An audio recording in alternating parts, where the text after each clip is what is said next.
Welcome back.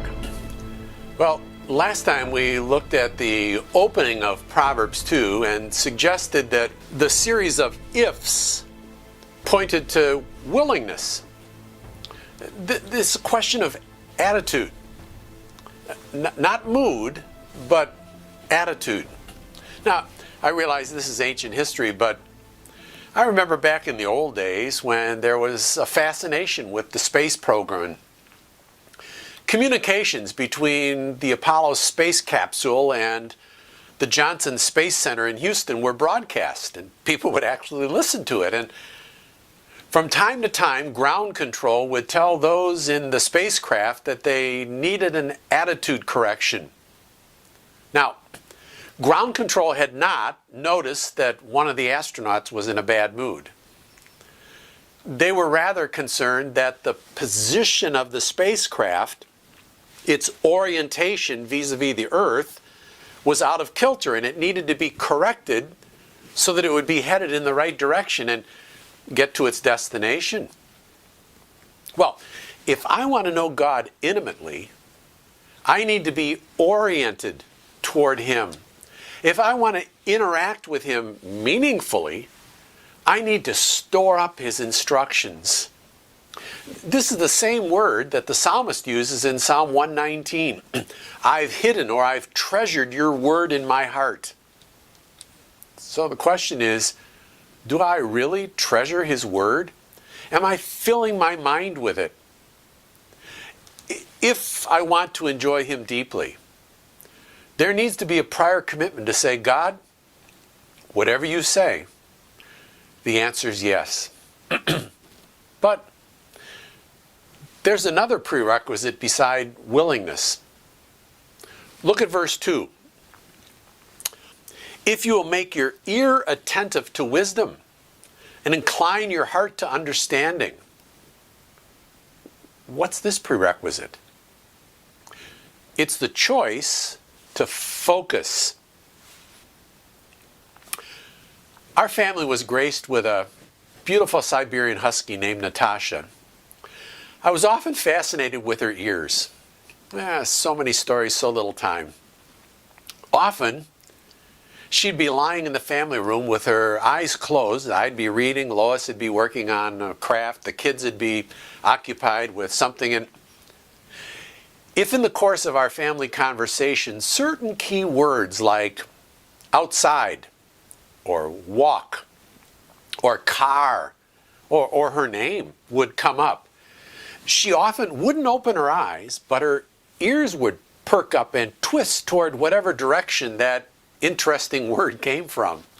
Tasha was turning her ear toward, even when she appeared to be passive, even when she was out of it, she wasn't. She was attentive.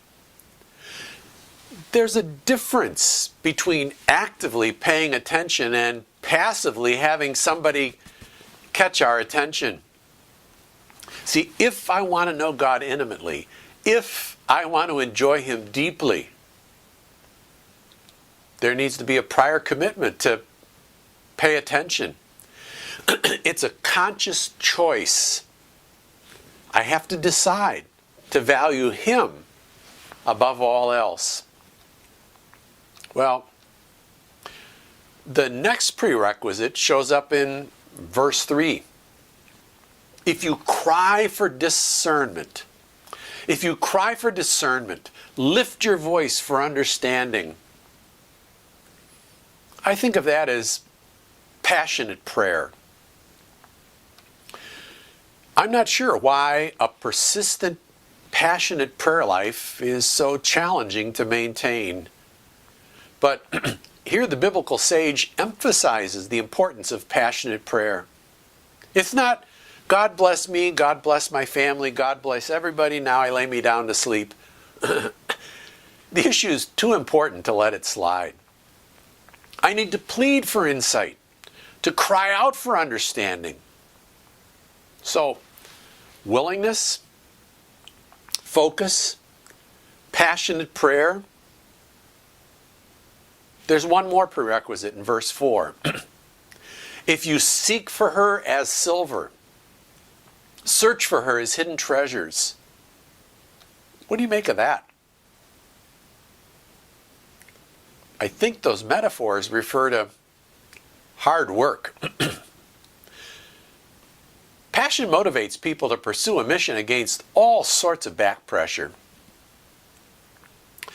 Every once in a while, there's a news report of a person who has inadvertently thrown away a lottery ticket only to find out that it was the winning ticket. Remember one such report of a woman whose son had thrown away the lottery ticket worth $2 million. Days later, she was desperately seeking permission from the officials to go mining in the city garbage dump. For obvious health and safety reasons, they declined, but she was desperate. Mel Fisher sold his home, moved across country, invested everything he had in search of sunken treasure. He was so passionate about it that he was able to engage others in the hard work of searching for the treasure of the Spanish ship Atocha, sunk in 1622.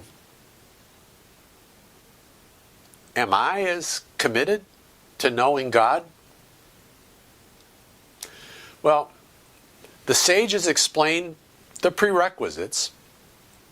Next time, we'll take a look at the course description. So we'll see you in a bit.